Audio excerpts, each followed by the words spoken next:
नाम सुनकर जैसा झटका मुझे और मधु को लगा वैसा ही विभा को भी। एक नज़र विभा ने मेरी तरफ देखा। अंदाज ऐसा था जैसे पूछ रही हो कि इस वक्त महेंद्रपाल सोनी यहाँ क्यों आया है। हम क्या जवाब देते। हमारी आंखों में खुद वही प्रश्न था जिसका आशय समझकर विभा ने सेवक से उसे भेज देने के लिए कहा।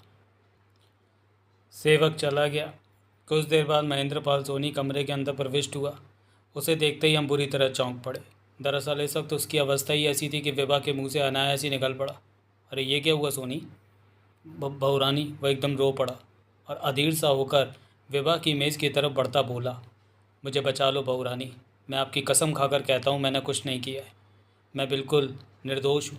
मेरे पास कोई हेयर पिन नहीं है। वो मुझे बिरजू कहता है। मैं बिरजू नहीं हूँ बहुरानी, मेरा नाम महेंद्र सोनी है।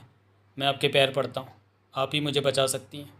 कहने के साथ वह रोता हुआ सचमुच मेज के इस तरफ से नीचे बैठकर विभा के पैरों में गिर पड़ा। इतना सब कुछ वह ऐसी अवस्था में और इतनी जल्दी जल्दी कह गया कि हम में से किसी को कुछ कहने का मौका ही नहीं दिया गया। पहले तो उसकी अवस्था ही ऐसी थी जिसे देखकर हम चौंक पड़े। दूसरे, जिस अंदाज में जो बातें उसने कही थी हमें उन्होंने चकरा कर रख दिया। उसकी सारी बातें ही ऐसी थीं जिनमें से किसी का भी अर्थ कम से कम मेरी समझ में तो नहीं आया था। मैं अब भी उसे मेज़ के नीचे विभा के पैरों में पड़ा देख रहा था। उसके तन पर मौजूद कपड़े जगह जगह से फटे हुए थे। उन्हीं स्थानों पर छोटे छोटे जख्म भी थे। चेहरे पर कई जगह नील पड़े थे। दायां गाल और बाईं आंख के पास का हिस्सा फूल कर कुप्पा हो गया था। अपने शब्दों को दोहराता हुआ वह बुरी तरह रोए चला जा रहा था। विभा अपनी कुर्सी से उठी, मेज़ की दाईं तरफ से घूमकर उसके समीप आई। बोली, उठो मिस्टर सोनी और खुद को नियंत्रित करो। तब आराम से बताओ कि बात क्या है। सुबकता हुआ सोनी उठा। विभा ने उसे कुर्सी पर बैठाया। थोड़ी देर बाद सामान्य हुआ तो विभा ने पूछा, अब बताओ, तुम्हारी ये हालत किसने बनाई? कौन कहता है कि तुमने कुछ किया है या तुम बिरजू हो? उसने अपना नाम जिंगारू बताया था। विभा ने बुरा बुरा सा मुँह बनाया। बोली, ये नाम नकली है। अपराधी प्रवृत्ति के लोग किसी स्टंट फिल्म या जासूसी उपन्यास के रहस्यमय पात्र से प्रभावित होकर अपना वास्तविक परिचय छुपाने के लिए ऐसा नाम रख लेते हैं, खुद को अनावश्यक रूप से रहस्यमय और ख़तरनाक दर्शाने के लिए। मैं उस वक्त अपने कमरे में पलंग पर लेटा कल की अद्भुत घटना के बारे में सोच रहा था कि किसी ने आहिस्ता से बंद दरवाजे पर दस्तक दी। पलंग से उठकर मैंने दरवाज़ा खोल दिया, परंतु आगंतुक को देखते ही चौंक पड़ा। वो मेरे लिए नितांत अपरिचित था बहुरानी। उसने मिलिट्री वाले कपड़े के जूते, खाकी रंग की गर्म पतलून, घुटनों तक की लंबाई वाला काई रंग का ओवरकोट पहन रखा था।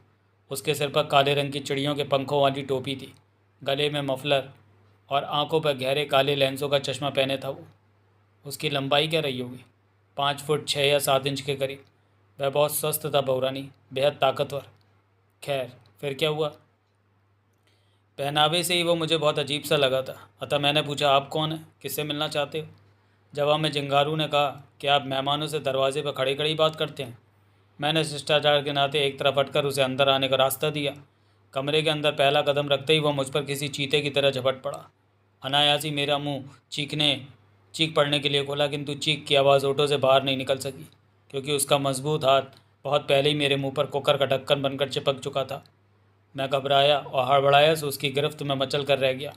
वह बहुत ही ताकतवर था, बहुत ही ज़्यादा। उसके हाथ फौलाद के बने मालूम देते थे। अपनी भरपूर चेष्टा के बावजूद मैं उसके चंगुल से निकल नहीं पा रहा था।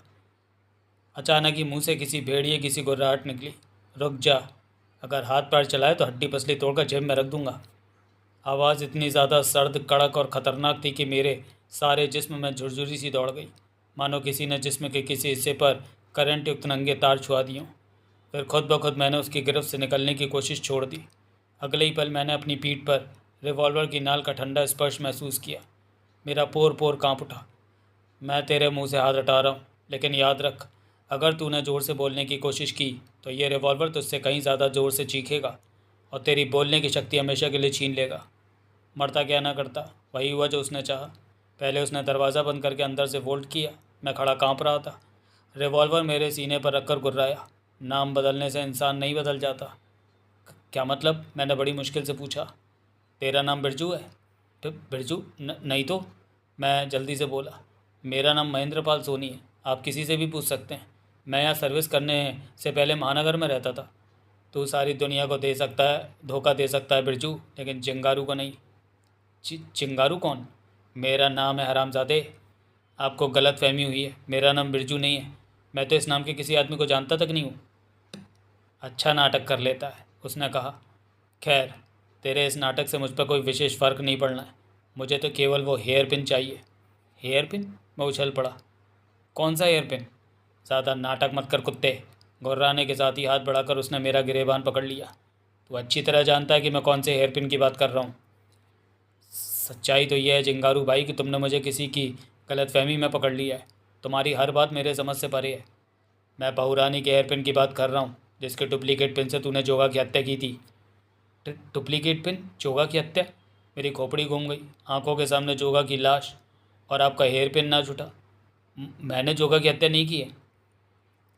तेरी इस बकवास पर पुलिस या बहुरानी विश्वास कर सकती हैं, वो बोला। मैं नहीं। मैं तुझे आज से नहीं तब से जानता हूँ जब तेरा नाम बिरजू था। तूने ही जोगा की हत्या की है। मेरे पास सबूत भी है। चाहूँ तो उन्हें पुलिस के सामने पेश करके तुझे फांसी के तख्ते पर पहुँचा दूँ, लेकिन नहीं, मैं ऐसा नहीं करूँगा, क्योंकि ऐसा करने से मुझे कोई फ़ायदा नहीं होगा। मुझे सिर्फ हेयर पिन चाहिए। जानता हूँ कि असली पिन अभी तक तेरे पास है। नकली पिन से जोगा की हत्या करके बेशक तूने सारी दुनिया को खूबसूरत धोखा दिया, 50,000 का हेयर पिन भी कमाया और यह भी सिद्ध कर दिया कि लाश किसी और ने तेरे फ्लैट में रखी। पता नहीं आप क्या क्या कहते चले जा रहे हैं। जानता हूँ कि तू सब समझ रहा है। मेरे पास ज़्यादा समय नहीं है। जल्दी से हेयर पिन निकाल कर मेरे हवाले कर दे, वरना। आप यकीन क्यों नहीं करते? मैं बिल्कुल निर्दोष हूँ। मैं तो जानता भी नहीं कि लाश के पास से मिलने वाला हेयर पिन नकली था। तो तू इस तरह नहीं मानेगा। कहने के साथ उसने जेब से टेप का टुकड़ा निकाला और मेरे कुछ समझने से पहले टेप मेरे मुंह पर चिपका दिया। फिर अजीब सी जुनूनी अवस्था में वह रिवॉल्वर जेब में रखकर मुझ पर पिल पड़ा। उसके वार बड़े ही सख्त थे। टेप के कारण मेरे मुंह से चीखें नहीं निकल रही थीं। वो मुझे इतनी फुर्ती से मार रहा था कि उसका मुकाबला करना तो दूर, मुंह पर लगे टेप तक को छुड़ाने का मुझे मौका ना रहा। उसके फौलादी घूंसों, टक्करों और ठोकरों ने मुझे बेहोश कर दिया। ओह! सोनी का विचित्र बयान सुनकर मेरे मुंह से बरबस ही निकल पड़ा। फिर क्या हुआ? विभा ने पूछा। होश आया तो मैं अपने कमरे के फर्श पर पड़ा हुआ था, सोनी ने बताया। कलाई में बंधी रिस्ट वॉच देखकर जाना कि मुझे 1 घंटे बाद होश आया है। सारा कमरा बूचड़ खाना सा बना हुआ था। फ्लैट की अवस्था बता रही थी कि किसी ने पागलपन की स्थिति में तलाशी दी है। चिंगारू नदारद था। क्या तुम दोबारा देखने पर उसे पहचान सकते हो सोनी? शायद, लेकिन गारंटी से नहीं कह सकता, क्योंकि मैंने उसका सारा चेहरा नहीं देखा था। विभा ने तत्काल कोई प्रश्न नहीं किया। शायद इसलिए कमरे में कुछ देर के लिए खामोशी छा गई।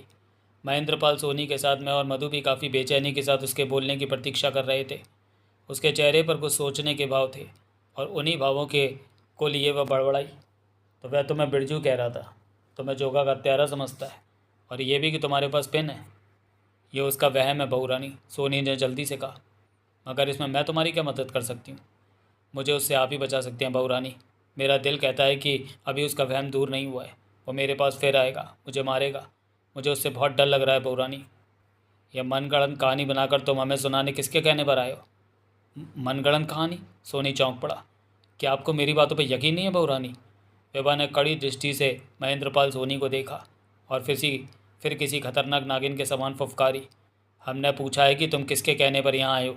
यह झूठी वारदात तुम्हें किसने गढ़ कर दी है? आप यकीन कीजिए बहुरानी, मैं बिल्कुल सच कह रहा हूँ। उफ, मेरी तो समझ में ही नहीं आ रहा कि क्या करूँ। पता नहीं जिंगारू कौन है। मेरे लिए उसके दिमाग में इतने वहम कहाँ से आ गए हैं, और अब आप भी मुझे झूठा समझ रही हैं। आखिर मेरी बात पर कोई भी यकीन क्यों नहीं करता है? विभा ध्यान से उसे देखती रही, जैसे चेहरा पढ़कर पता लगाने की कोशिश कर रही हो कि महेंद्रपाल सोनी झूठ बोल रहा है या सच। एकाएक विभा ने पूछा, क्या तुम ये सब इंस्पेक्टर त्रिवेदी के कहने से नहीं कर रहे हो? त्रिवेदी? वो भला मुझसे ऐसा करने के लिए क्यों कहेगा?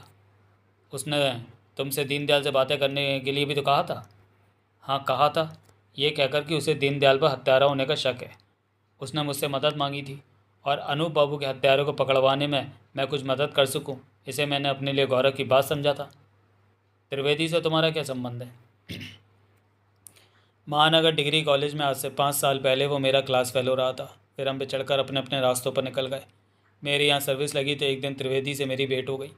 उसने बताया कि वह इंस्पेक्टर बन चुका है और आजकल जिंदलपुरम में ही है। उसके रूप में जिंदलपुरम में मुझे भी कोई दोस्त कहने के लिए मिल गया। क्या तुम उसके कहने के बाद दीनदयाल से कुछ बातें की थी? जी हाँ। क्या और किस नतीजे पर पहुँचे? मैं इसी केस के बारे में टोल लेने के से अंदाज में उससे बातें करता रहा, परंतु कोई ख़ास नतीजा नहीं निकला। मुझे त्रिवेदी का शक बेबुनियाद ही लगता है। दीनदयाल ने एक बात भी ऐसी नहीं की जिससे अपराधी होने का संकेत मिलता हो। क्या तुम ये रिपोर्ट त्रिवेदी को दे चुके हो? जी हाँ। कब और कैसे? शाम, उसके फ्लैट पर फ़ोन करके। हम बिल्कुल खामोश बैठे हुए सब बातें सुन रहे थे। एकाएक विभा तेज़ी से चलती हुई अपनी मेज़ के करीब पहुंची। रिसीवर उठाकर कोई नंबर डायल किया। संबंध स्थापित होने पर बोली, अभिक, तुम इसी वक्त मंदिर आकर हमसे मिलो। बस इतना कहकर उसने संबंध विच्छेद कर दिया। दूसरी तरफ से बोलने वाले का जवाब सुनने की उसने कोई कोशिश नहीं की थी। फुर्ती से महेंद्रपाल सोनी की तरफ घूमकर बोली, तुम हॉल में बैठो सोनी, चिंता करने की ज़रूरत नहीं है। कुछ ही देर बाद एक युवक आएगा, तुम्हारी सुरक्षा के लिए वो तुम्हारे साथ रहेगा। क्या अब भी आप मुझको झूठा ही समझ रही हैं बहू रानी? मैं जब तक किसी के बयान की पुष्टि न कर लूँ तब तक ना उसे झूठा समझती हूँ ना सच्चा। फ़िलहाल जो कार्रवाई मैं कर रही हूँ वो तो मैं सच मानकर ही कर रही हूँ। मैं सही हूँ या गलत, इसका फैसला वक्त और तथ्य करेंगे। महेंद्रपाल कमरे से बाहर चला गया। मैंने पूछा, क्या तुम्हें सच में महेंद्रपाल सोनी के बयान पर शक है विभा? यकीन करने का फ़िलहाल कोई कारण नहीं है। क्या उसकी हालत और सूझा हुआ चेहरा भी नहीं? ऐसी कहानियाँ सुनने के लिए आने वाले इस किस्म की तैयारियाँ करके आते हैं। कहने के साथ ही विभा ने घूमकर पुनः रिसीवर उठाया, नंबर डायल किए और बोली, क्या मैं डॉक्टर सान्याल से बात कर सकती हूँ? जी फरमाइए, मैं सान्याल ही बोल रहा हूँ। आप? मंदिर से विभा। ओह बहू रानी, क्या हुक्म है? क्या आपने हेयर पिन पर लगे जहर का परीक्षण कर लिया है? जी हाँ, पिन की दोनों नोकों पर पोटेशियम पॉइजन पाया गया है। ये बहुत खतरनाक किस्म का जहर है। मकतूल की गर्दन में पिन चुभोकर उसके जिस्म में जहर पहुँचाया गया। हम उस पिन को एक नज़र देखना चाहते हैं सान्याल। ज़रूर। क्या मैं उसे लेकर अभी मंदिर में हाजिर हो जाऊँ? कुछ देर के बाद मैं स्वयं ही वहाँ आपसे मिलने आ रही हूँ। कहने के साथ विभा ने रिसीवर रख दिया। उसके घूमते ही मैंने पूछा, क्या तुम्हें पिन के नकली होने का संदेह हो रहा है विभा? नहीं। फिर? सोनी के बयान ने एक नया प्रश्न खड़ा कर दिया है। हालांकि पिन को मैंने गौर से देखा था और उसी आधार पर कह सकती हूँ कि पिन असली है। फिर भी क्योंकि उस वक्त पिन के असली नकली होने की तरफ ध्यान नहीं था, केवल उसके सिरों पर लगे जहर की तरफ ही ध्यान था, इसलिए संभव है कि चूक हो गई हो। केवल पुष्टि करने के लिए मैं एक बार पिन को इस नज़रिए से देखना चाहती हूँ। विभा की बात खत्म होने तक कमरे में अभिक ने प्रवेश किया। विभा ने उसे आदेश दिया, बाहर महेंद्रपाल सोनी बैठा। अभिक, यह समझो कि उसकी जान खतरे में। तुम उसके साथ चले जाओ, साथ ही रहकर तुम्हें उसकी हिफाजत करनी है। तुम यहाँ से सीधे उसके फ्लैट पर जाओगे और ध्यान रहे, फ्लैट जैसी अवस्था में पड़ा हो उसी में पड़ा रहने देना। ना खुद किसी वस्तु को छेड़ना और ना ही किसी अन्य को छेड़ने देना। कुछ देर बाद मैं खुद वहाँ पहुँचूँगी। अगला दृश्य, शिवाजी रोड पर स्थित मयूर नामक इमारत की दूसरी मंजिल पर इंस्पेक्टर त्रिवेदी R65 नंबर के फ्लैट में रहता था। जिस वक्त हम वहां पहुंचे तब फ्लैट के बाहर ताला लटका हुआ था। दूर तक सीधी चली गई गैलरी में छत में थोड़े थोड़े अंतराल से बल्ब लगे हुए थे, जिनके कारण गैलरी में पीला प्रकाश बिखरा हुआ था और वह बिल्कुल सुनसान पड़ी थी। एक आध फ्लैट में ही जाग और रोशनी का एहसास होता था। बाकी सभी फ्लैटों में लोग शायद लाइटें ऑफ करके सो चुके थे। विभा ने बालों से एयरपिन निकाला और बड़ी सरलता से ताला खोल दिया। उसके पीछे हम दोनों भी फ्लैट के अंदर दाखिल हो गए। विभा के निर्देश पर मैंने दरवाज़ा बंद करके अंदर से सांगल चढ़ा दी। विभा ने अपने गाउन की जेब से एक टॉर्च निकालकर ऑन कर ली थी। प्रकाश दायरा कमरे में नृत्य करने लगा। सोफ़ा सेट, सेंटर टेबल और एक दीवान की मौजूदगी के कारण मैं उस कमरे को ड्राइंग रूम कह सकता हूँ। फर्श पर एक खूबसूरत और कीमती कालीन बिछा हुआ था। हम तीनों खामोश थे। सन्नाटा इतना गहरा था कि एक दूसरे की आवाज़ स्पष्ट सुन सकते थे। प्रकाश दायरा स्विच बोर्ड पर स्थित हुआ और फिर विभा ने आगे बढ़कर लाइट ऑन कर दी। 2-3 बार लपलपाने के बाद ट्यूब भक्क से रोशन हो गई। सारे कमरे में दूधिया प्रकाश बिखर गया। टॉर्च ऑफ करती हुई विभा ने सारे कमरे में नज़र दौड़ाई और फिर बुदबुदाकर उसने जैसे स्वयं से ही कहा, मेरा शक ठीक ही था। कैसा शक? मैं पूछे बिना ना रह सका। मैं त्रिवेदी के हाथ में एक कीमती विदेशी घड़ी देखती रही हूँ, जिसकी कीमत भारतीय मुद्रा के अनुसार 3,000 के करीब होती है, और सरकार एक इंस्पेक्टर को इतनी तनख्वाह नहीं देती कि वह 3,000 की घड़ी इस्तेमाल कर सके। मेरे दिमाग में पहले ही दिन यह विचार उभरा था कि या तो त्रिवेदी ईमानदारी पूर्वक अपने पद का निर्वाह नहीं कर पा रहा है या उसकी आय का अन्य स्रोत है, और फ्लैट में मौजूद कीमती सामान मेरे उसी संदेह की पुष्टि कर रहा है। मुझे एक बार फिर मानना पड़ा कि विभा की नज़र बहुत तेज़ है। ड्राइंग रूम से अटैच 2 कमरे थे। एक का दरवाज़ा सामने वाली दीवार में था, दूसरे का दाईं तरफ की दीवार में। दोनों दरवाजे बंद और इस तरफ से वोल्ट थे। विभा पहले सामने वाले दरवाजे की तरफ बढ़ी। हम उसके साथ ही थे। दरवाज़ा खोलकर भीतरी कमरे में पहुँचे। लाइट ऑन करने पर हमने देखा वह कमरा बेडरूम था। कुछ देर तक विभा चहलकदमी सी करती हुई सारे कमरे का निरीक्षण करती रही। फिर वापस ड्राइंग रूम में आई और उसके साथ ही हम भी तीसरे कमरे की तरफ बढ़ गए। दरवाज़ा खोलते ही हमें कमरे के अंदर से किसी के कराने की आवाज़ आई। तीनों चौंक पड़े। आवाज़ ऐसी थी कि जैसे कोई व्यक्ति असीमित पीड़ा से गुजर रहा हो। ड्राइंग रूम के रॉड की रोशनी पर्याप्त रूप से उस कमरे में नहीं पहुंच रही थी, इसलिए वहाँ अंधेरा था। मेरे रोंगटे खड़े हो गए। कमरे में कौन है? विभा की आवाज़ में बिजली की सी कड़क थी। कमरे के अंदर से उभरने वाली करा कुछ और तेज़ हो गई।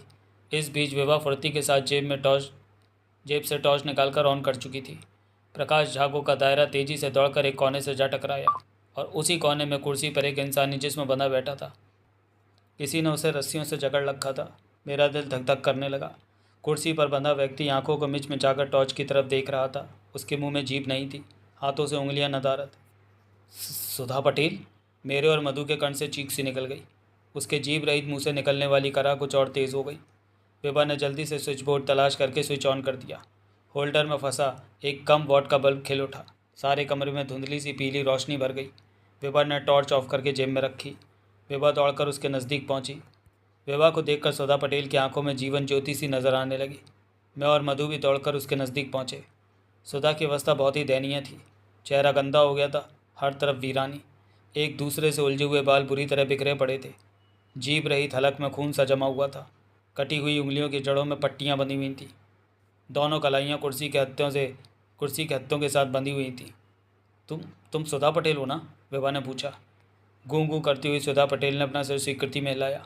अत्यधिक उत्साह में विभा ने सवाल किया, तुम यहाँ कैसे पहुँच गई?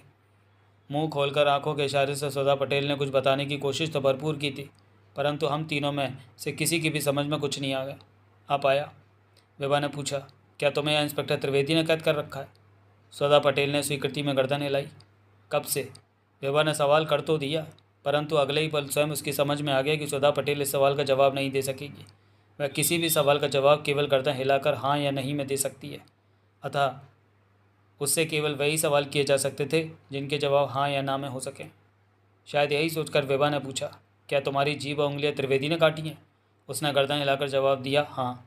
क्या तुम्हारे फ्लैट से तुम्हें त्रिवेदी ने ही किडनैप किया है? इनकार। फिर किसने? Oh sorry. क्या तुमने अनूप को पत्र लिखे थे? स्वीकार। क्या सचिन अनूप का बेटा है? इनकार। इस वक्त सचिन कहाँ है? मेरा मतलब क्या वो हॉस्टल में? इनकार। फिर किसके पास है? क्या त्रिवेदी ने उसे अपनी गिरफ्त में ले रखा है? इनकार। क्या अनूप और जोगा का कातिल इंस्पेक्टर त्रिवेदी ही है? स्वीकार। क्या तुम्हें उस पहेली का अर्थ पता है जिसका हल इंस्पेक्टर ने अनूप और जोगा से चाहा था? इनकार। संतरे का रहस्य जानती हो? स्वीकार। क्या है उसका रहस्य? उफ सॉरी सुधा, मैं बार बार भूल जाती हूँ कि तुम किस सवाल का जवाब दे सकती हो और किसका नहीं। विभा का चेहरा आवश्यक सवालों का जवाब न मिल पाने के कारण तमतमा सा गया था। क्या संतरा छीलने का मतलब तुम्हारे और अनूप के फ़ोटोओं या लेटर्स को उजागर कर देना था? इनकार। अगला सवाल करने के लिए विभा ने पुनः मुंह खोला, परंतु फिर जाने क्या सोचकर बिना कुछ पूछे ही सुधा पटेल की कुर्सी के पास से हट गई। अब उसकी दृष्टि सारे कमरे में विचरण कर रही थी। विभा कमरे के कोने में पड़े भारी से संदूक की तरफ बढ़ी। संदूक का मोटा ताला लटका हुआ था, जिसे विभा ने हेयर पिन की मदद से खोल दिया। संदूक में पुराने कपड़े भरे हुए थे। विभा फुर्ती से उन कपड़ों को निकाल निकाल कर फर्श पर फेंकने लगी। अंदाज से ही जाहिर था कि उसे किसी वस्तु की तलाश है। काफ़ी दिमाग लगाने के बावजूद भी मैं नहीं सोच सका कि वह क्या चाहती है। परंतु उस वक्त मैं और मधु उछली पड़े जब संदूक से रायता दान निकला। रायता दान को हाथ में लिए विभा उसे ध्यान से देख रही थी। क्या ये वही रायता दान है विभा? मैंने पूछा। कह नहीं सकती, क्योंकि मैंने कभी इसे नहीं देखा था और वैसे भी इस पर कोई नामादी नहीं लिखा है। फिर भी अधिक संभावना यही है। कहने के बाद विभा सुधा पटेल के नज़दीक पहुंची। बोली, क्या तुम इस रायता दान के बारे में कुछ जानती हो?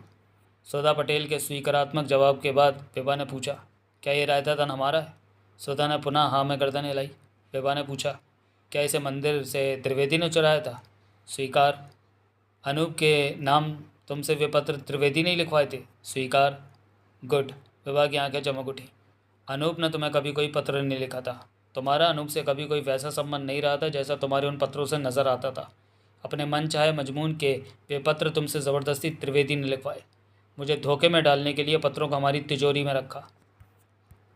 उसी वक्त ये रायता दान तिजोरी से निकाल लिया गया था। यही कहानी सच है ना?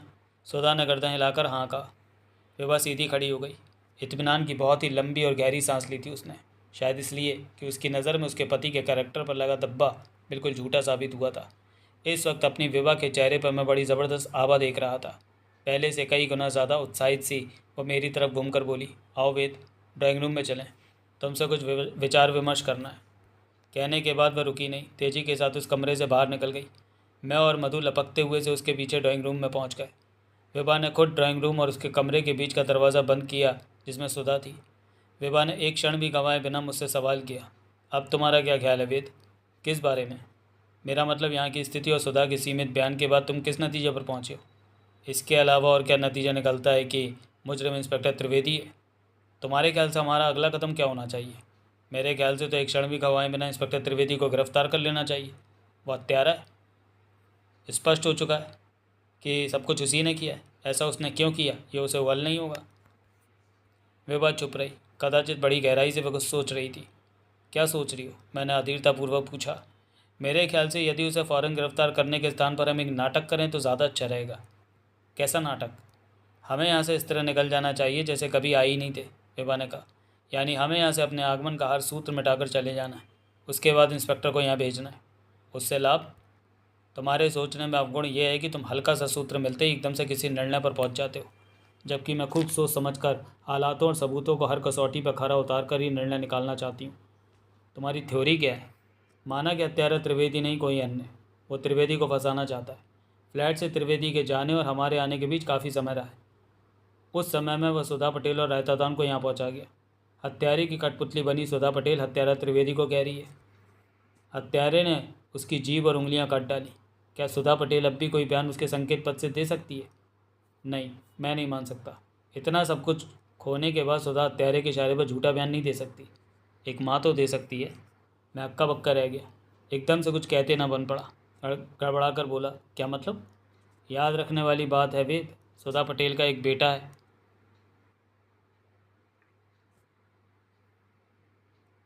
बेटा भी है, सचिन, और ये पता नहीं चल पा रहा है कि वह कहाँ है। माना कि वह हत्यारे की गिरफ्त में, अपना सब कुछ लुटाने के बावजूद भी सुधा सचिन को बचाने के लिए वह ये सब कुछ कर रही हो सकती है। मैं लाजवाब सा हो गया।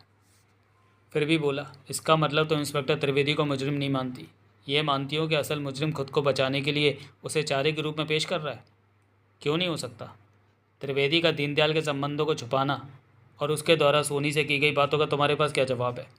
उसकी कोई दूसरी वजह भी हो सकती है। तुम फिर गलत सोच रहे हो। मैं ना तो ये दावा पेश कर रही हूँ कि त्रिवेदी हत्यारा है और ना ही ये कि नहीं है। दोनों ही। वो कैसे? अगर सुधा को बीच समय में यहाँ किसी ने पहुँचाया है तो फ्लैट पर लौटने पर उसे यहाँ देखकर त्रिवेदी की खोपड़ी घूम जाएगी और फ़ौरन ही फ़ोन पर हमें अपने फ्लैट की स्थिति बताएगा। यदि वो फ़ोन नहीं करता है तो स्पष्ट है कि सुधा को यहाँ उसी ने कैद कर रखा है और इसका मतलब है कि वो हत्यारा है।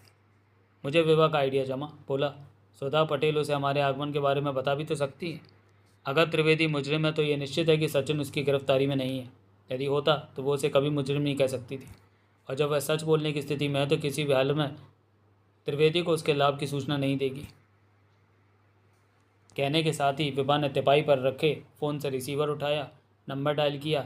संबंध स्थापित होने पर बोली, तुम 15 मिनट के अंदर इस पते पर पहुंच जाओ श्रीकांत। विभा ने पता बताने के बाद रिसीवर रख दिया। अब वह पुनः दरवाज़ा खोलकर उस कमरे में पहुंची जिसमें सुधा कैद थी। हम उसके साथी थे। सुधा पटेल की कुर्सी के पास जाकर वह बोली, मुझे तुमसे हमदर्दी है सुधा बहन। जानती हूँ कि इस वक्त तुम कितने कष्ट में हो। दिल तो चाहता है कि तुम्हें एक क्षण भी गंवाए बिना इसी समय इस कैद से मुक्त करके अपने साथ ले जाऊं, परंतु उसके भावों को समझकर विभा ने कहा, यह जानने के बाद भी कि मुजरिम त्रिवेदी है, दरअसल हमारे पास उसके खिलाफ कोई ठोस सबूत नहीं है, और वही ठोस सबूत जुटाने के लिए अभी तुम्हें इसी अवस्था में रहकर कुर्सी के साथ जकड़ी रहने का कष्ट सहना होगा। सुधा पटेल के चेहरे पर अभी तक संतुष्टि के भाव नहीं थे। अभी तक हमें नहीं मालूम था कि तुम यहाँ कह दो, परंतु अब मालूम हो गया। अब इस फ्लैट पर पूरी नज़र रखी जाएगी और उसके द्वारा तुम्हें कोई भी अतिरिक्त नुकसान नहीं पहुँचाने दिया जाए। दरअसल किसी भी तरकीब से हम उसे यहाँ भेजेंगे। उसे बिल्कुल पता नहीं लगेगा कि उसकी अनुपस्थिति में हम यहाँ आए थे। उसे तुम पर कोई नया जुल्म करने के लिए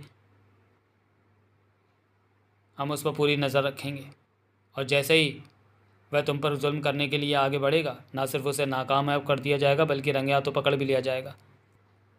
रंगे हाथों पकड़े जाना ही उसके खिलाफ हमारे पास ठोस सबूत होगा। सुधा पटेल के चेहरे पर संतुष्टि के भाव उभरे, जो इस बात का सबूत थे कि वह विभा की बात को समझ गई है। फिर विभा ने पूछा, तुम तो उससे हमारे आगमन के बारे में कुछ नहीं बताऊंगी? सुधा पटेल ने इनकार में सिर हिला दिया।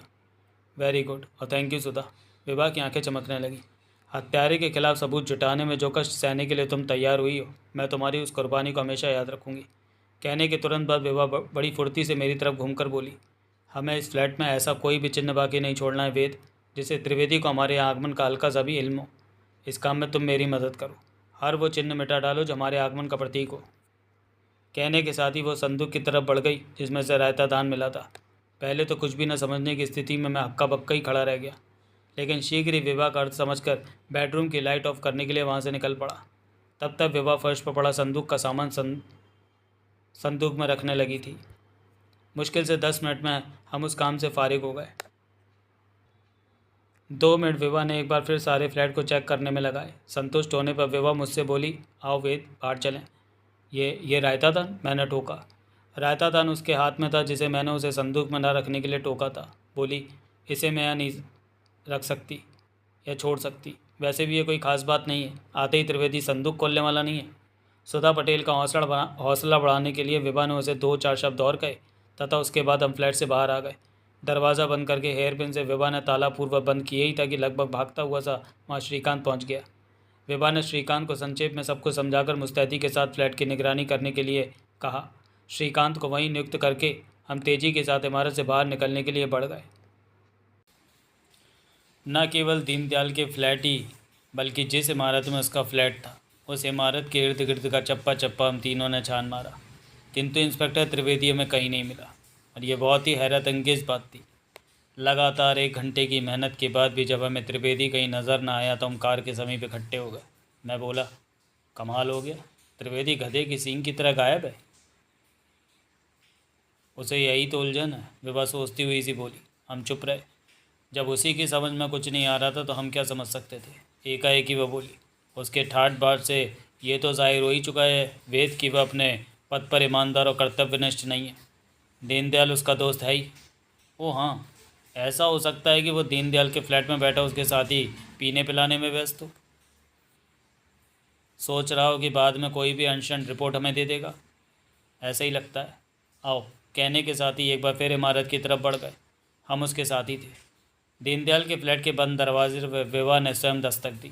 दस्तक कम से कम 5 बार देनी पड़ी, तब कहीं जाकर कमरे के अंदर लाइट ऑन हुई और अलसाया स्वर उभरा, कौन है?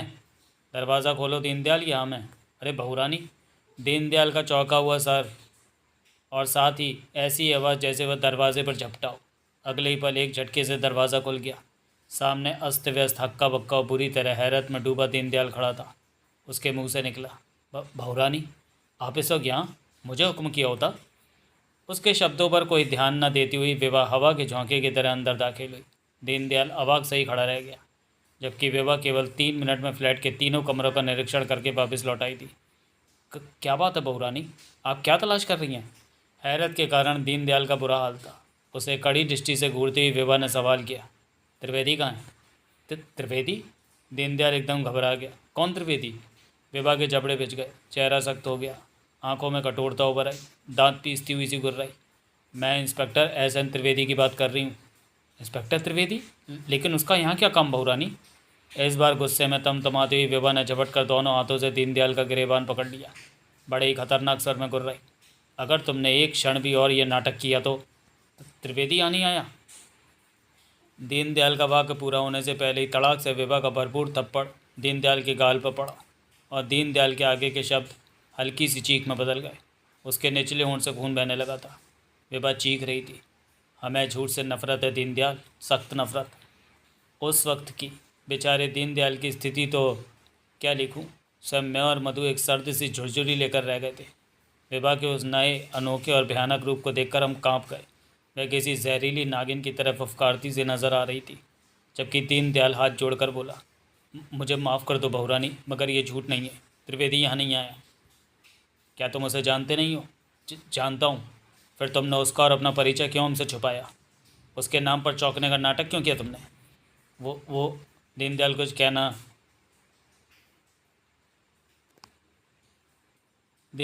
कहना ही चाहता था कि विभा बोली, सच बात कहो वरना रहने दीजिए बहुरानी। ऐसा लग रहा है जैसे शब्द कहीं कम है इसमें, इसलिए मैं अपनी तरफ से ही इन शब्दों को पूरा करने की कोशिश कर रहा हूँ। दीनदयाल गिड़गिड़ाकर विनती सी कर उठा, मैं बर्बाद हो जाऊँगा, रोजी रोटी तक का सहारा नहीं रहेगा मुझे। मैं आपको यकीन दिलाता हूँ, अनूप बाबू के मर्डर से हमारा कोई संबंध नहीं है। प्लीज़ मत पूछिए बहुरानी, मैं कहीं का नहीं रहूँगा। हमने पूछा है कि त्रिवेदी के नाम पर तुमने चौंकने का नाटक क्यों किया। विभा ने एक एक शब्द को चबाया। एक बार नहीं बल्कि दीनदयाल ने कई बार गिड़गिड़ाकर विभा से ये सवाल न करने की विनती की, परंतु विभा ने उसकी एक न सुनी और दीनदयाल को टूटना ही पड़ा। जब अंतिम बार विभा ने पूछा कि त्रिवेदी से उसका क्या संबंध है, तो इस तरह बोला जैसे लुट गया हो। उसी की बदौलत मुझे मेडिकल स्टोर चलाने का लाइसेंस मिला है। क्या मतलब? मेडिकल स्टोर चलाने के लिए लाइसेंस की ज़रूरत होती है, और लाइसेंस केवल उसे मिलता है जिसे मेडिसिन्स की जानकारी हो। मुझे कोई जानकारी नहीं है। संबंधित व्यक्ति को दवाओं की पर्याप्त जानकारी है या नहीं, इस बात की रिपोर्ट संबंधित थाने से मांगी जाती है। त्रिवेदी के हस्ताक्षर से मुझे लाइसेंस मिल सकता था, और जांच पर आती उसने जान लिया कि मुझे दवाओं की कोई जानकारी नहीं है। तब मुझसे 5,000 लेकर उसने हस्ताक्षर कर दिए। उन्हीं हस्ताक्षरों ने से मुझे लाइसेंस मिल गया। मैं स्टोरी से अपने परिवार का पेट भर रहा हूँ बहुरानी। स्टोर ना रहा तो कुछ भी ना रहेगा, इसलिए मैं उसके और अपने संबंधों को छुपाता रहा। हम दोनों ही को डर था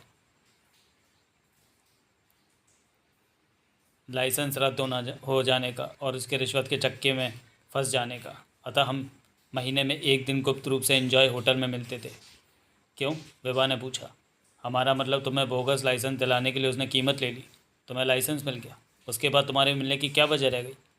मेरा लाइसेंस रद्द कराने की धमकी देकर वो मुझसे लगातार 200 रुपये महीना और महीने में एक दिन एंजॉय में शराब पीता रहा। उसी दिन वह पैसे लेता था। लाइसेंस रद्द होने के डर से मैं उसकी मांगें मानने के लिए मजबूर था। 2 अनुभवी सेल्समैन रख रखे हैं बहुरानी। अपना लाइसेंस दिखाओ। दीनदयाल ने सेफ के लॉकर से लाइसेंस निकाल कर दिखाया। विभा लाइसेंस पर त्रिवेदी के हस्ताक्षर देखने के बाद संतुष्ट हुई, बोली, तो आज रात वह यहाँ तुम्हारे पास नहीं आया? बिल्कुल नहीं बहुरानी, मैं कसम खाकर कह सकता हूँ। बोगस लाइसेंस से स्टोर चलाकर तुम आज तक बहुत बड़ा अपराध करते रहे दीनदयाल। इस केस से निपटने के बाद हम तुम्हें इस जुर्म की सज़ा दिलाकर रहेंगे। कहने के बाद विभा एक क्षण के लिए भी वहाँ नहीं रुकी। दीनदयाल गिड़गिड़ाता रह गया, जबकि हम भी उसके साथ ही बाहर निकल आए। विभा ने दीनदयाल के बोगस लाइसेंस को अपने गाउन की जेब में डाल लिया था। विभा के साथ ही हम कार में बैठ गए। चेहरे पर गंभीरता लिए विभा कार को काफ़ी तेज़ गति से ड्राइव कर रही थी। अब हम कहाँ चल रहे हैं विभा? मैंने पूछा। जाने क्या सोचती हुई विभा ने जवाब दिया, इंस्पेक्टर त्रिवेदी के फ्लैट पर। यानी वापस? मगर क्यों? मेरा अनुमान ठीक ही निकला वेद। दीनदयाल के बयान और उसकी पुष्टि करने वाले इस लाइसेंस ने सिद्ध कर दिया है कि त्रिवेदी एक बेईमान और रिश्वतखोर। इंस्पेक्टर के बयान से उनके संबंध स्पष्ट हो गए। साथ ही ये प्रश्न भी हल हो गया है कि त्रिवेदी सारी दुनिया से अपने और दीनदयाल के संबंधों को क्यों छुपाता था। अब केवल त्रिवेदी को गिरफ्तार करना बाकी रहा है। मुमकिन है कि वह अपने फ्लैट की तरफ गया हो। मैं चुप रह गया, शायद इसलिए क्योंकि कहने के लिए मुझे कुछ सूझे ही नहीं था। मैं स्वयं भी वही सब कुछ सोच रहा था जो विभा ने कहा था। शीघ्र ही हम अपनी मंजिल पर पहुंच गए। कार इमारत के पोर्च में खड़ी की और तेज़ी से चलते हुए अंदर दाखिल हो गए। गैलरी का मोड़ घूमते ही हम तीनों चौंक पड़े। गैलरी के फर्श पर श्रीकांत बेहोश पड़ा था। चौंक कर हम उसके नज़दीक पहुंचे। तभी मेरी नज़र इंस्पेक्टर त्रिवेदी के फ्लैट के खुले दरवाजे पर पड़ी और मैं अनायास ही चीख सा पड़ा, अरे त्रिवेदी का फ्लैट तो खुला पड़ा है विभा। विभा ने चौंक कर उस तरफ देखा और फिर अगले ही पल जेब से रिवॉल्वर निकालकर वह आंधी तूफान की तरह खुले दरवाजे की तरफ दौड़ पड़ी। मैं समझ गया था कि यहाँ ज़रूर कोई दुर्घटना हो गई है, अतः मधु को श्रीकांत के पास ही रुकने की आज्ञा देकर मैं विभा के पीछे लपका। फ्लैट के अंदर की सारी लाइटें ऑन पड़ी थीं, सारे दरवाजे खुले पड़े थे और विभा के साथ साथ मैं भी उस कमरे के दरवाजे पर ही टिक गया जिसमें सुधा पटेल होनी चाहिए थी। वहाँ सिर्फ कुर्सी थी। फर्श पर वह रस्सी पड़ी थी जिससे हमने सुधा पटेल को बंधे देखा था। कोने में रखा संदूक भी खुला पड़ा था और उसके सारे कपड़े फर्श पर इधर उधर बिखरे हुए थे। सुधा कहाँ गई? मेरे मुंह से एक अनावश्यक वाक्य निकल पड़ा। विभा कुछ नहीं बोली। बड़ी ही तीक्ष्ण दृष्टि से वह कमरे का निरीक्षण कर रही थी। मैं उसके चेहरे पर मौजूद भावों को देखता सोच रहा था। कुछ ही देर बाद मेरी तरफ घूमकर बोली, श्रीकांत को उठाकर फ्लैट के अंदर ले आओ वेद। मैं गैलरी की तरफ बढ़ गया, विभा बेडरूम की तरफ। जब श्रीकांत को कंधे पर डाले मधु के साथ बेडरूम में दाखिल हुआ तब विभा ने कहा, इसे बेड पर लिटा दो। मैंने वैसे ही किया। फिर विभा ने मुझे श्रीकांत को होश में लाने का निर्देश दिया और खुद हेयरपिन से कमरे में मौजूद सेफ को खोलने का प्रयत्न करने लगी। मैं मधु को बाथरूम में से पानी लाने की आज्ञा देकर दिलचस्प निगाहों से विभा को देखने लगा। थोड़ी देर की कोशिश के बाद विभा अपने प्रयास में कामयाब हो गई। मधु पानी ले आई। मैं श्रीकांत के चेहरे पर पानी के छींटे मारने का उपक्रम ज़रूर कर रहा था, किंतु यदि सच पूछा जाए तो मेरा सारा ध्यान विभा की तरफ था। किंतु यदि सच पूछा जाए, सॉरी, फिर से वही लाइन आ गई। वह सेब की तलाशी ले रही थी और फिर मैंने उसके हाथ में सेब से बरामद होने वाले कुछ आर्ट पेपर देखे। दूर से ही भाप लिया, उन आर्ट पेपरों पर किसी अच्छे आर्टिस्ट ने केवल पेंसिल का इस्तेमाल करके कुछ व्यक्तियों के चित्र बना रखे थे। कुछ देर तक विभा पेंसिल से बने उन चित्रों को देखती रही। फिर वे सभी आर्ट पेपर उसने संभाल कर अपने गाउन की जेब में रख लिए। मैंने उधर से दृष्टि हटाकर श्रीकांत के चेहरे पर छपाके मारे। 10 मिनट बाद ही श्रीकांत को होश आ गया। तब तक विभा ही अपना काम निपटा कर हमारे करीब आ गई थी। होश में आते ही श्रीकांत का हाथ अपने सिर के पिछले हिस्से पर गया। वह दर्द से कराह सा उठा था। कराते हुए श्रीकांत ने आंखें खोल दी और विभा पर नज़र पड़ते ही वो उछलकर खड़ा हो गया। हक्का बक्का सा बोला, भौरानी आप? वो कहाँ गया? कौन? इंस्पेक्टर त्रिवेदी। विभा ने पूछा, क्या तुम्हें इंस्पेक्टर त्रिवेदी ने बेहोश किया था? जी हाँ बहुरानी, हम पूरी वारदात सुनना चाहते हैं। आपको गए अभी 5 मिनट ही गुजरे थे कि किसी ने मेरे सिर पर किसी सख्त वस्तु का ज़ोरदार वार किया। मेरी आंखों के सामने रंग बिरंगे तारे नाच गए। फिर भी मैं हमलावर से मुकाबला करने के लिए तेज़ी से घूमा। तभी उसने दूसरी बार मेरे सिर पर वार किया। इस बार मेरी आंखों के सामने अंधेरा छाता चला गया, परंतु बेहोश होने से पहले मैंने देखा था कि वह त्रिवेदी था, अपनी पूरी वर्दी में। रिवॉल्वर उसके हाथ में था और शायद उसने मेरे सिर पर 2 वार उसी रिवॉल्वर के दस्ते से किए थे। यह घटना हमारे यहाँ से जाने के केवल 5 मिनट बाद घटी। जी हाँ, शायद अब इमारत के बाहर खड़ी अपनी कार तक भी नहीं पहुँची होंगी। श्रीकांत ने कहा, आपके द्वारा सौंपा गया कार्य सफलता के साथ पूरा न कर पाने के कारण मैं बहुत शर्मिंदा हूँ बहुरानी, मगर क्या करता। उसने आक्रमण ही अचानक और इतनी तेज़ी से किया कि मैं संभल तक न सका। मुकाबला करना तो दूर। कोई बात नहीं श्रीकांत, इस पेशे में हमेशा सफलता ही हाथ नहीं लगती है, और वैसे भी तुम आंशिक रूप से सफल हुए।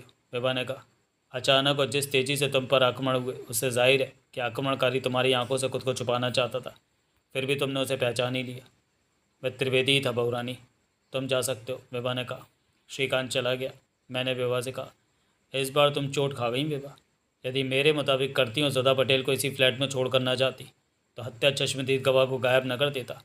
एक सुधा पटेल ही उसके खिलाफ ठोस गवाही दे सकती थी और त्रिवेदी उसी को ले गया। मैं इंसान से बढ़कर कुछ भी नहीं हूँ वेद, और चूकते इंसान ही हैं। दरअसल मेरी तरह जो लोग बहुत दूर तक की सोचकर बहुत कोई स्कीम बनाते हैं वे अपने बहुत पास धोखा खा जाते हैं। लेकिन क्या? अगर सच पूछो तो जो हुआ है मुझे अभी तक उस पर आश्चर्य है। क्या मतलब? श्रीकांत पर आक्रमण हमारे यहाँ से जाते ही हो गया। इसका मतलब यह है कि त्रिवेदी कम से कम उस वक्त गैलरी में ही कहीं छुपा हुआ था जब हम श्रीकांत को यहाँ की निगरानी करने के लिए कह रहे थे। सबसे बड़ा सवाल यह है कि वो चोरों की तरह यहाँ क्यों छुपा हुआ था। एकमात्र यही वजह हो सकती है, विभा ने स्वीकार किया। इसलिए वह हमारे आदेश देने पर दीनदयाल की निगरानी करने नहीं गया। फ्लैट बंद करके गैलरी में ही कहीं छुप गया। छिपे हुए स्थान से उसने हमें यहाँ आते देखा। उसने उस वक्त हम पर कोई आक्रमण नहीं किया। वजह यह हो सकती है कि हम पर आक्रमण करने का वह साहस ही न जुटा पाया। वैसे भी अकेला और हम 3 थे, किंतु ये सोचकर वह घबरा तो गया ही होगा कि हमने सुधा पटेल को देख लिया। श्रीकांत पर हमला करके सुधा को यहाँ से ले जाना ही उसकी बौखलाहट का परिचायक है। इतना सब कुछ स्पष्ट होने के बाद भी मेरे दिमाग में एक सवाल है जिसका मुझे कोई जवाब नहीं मिल पा रहा है। कैसा सवाल? मैंने पूछा। ऐसा शक उसे क्यों हुआ कि हम उस पर संदेह कर रहे हैं? किस स्पॉट पर? ऐसी क्या भूल हो गई हमसे? विभा के दिमाग में खटक रहे प्रश्न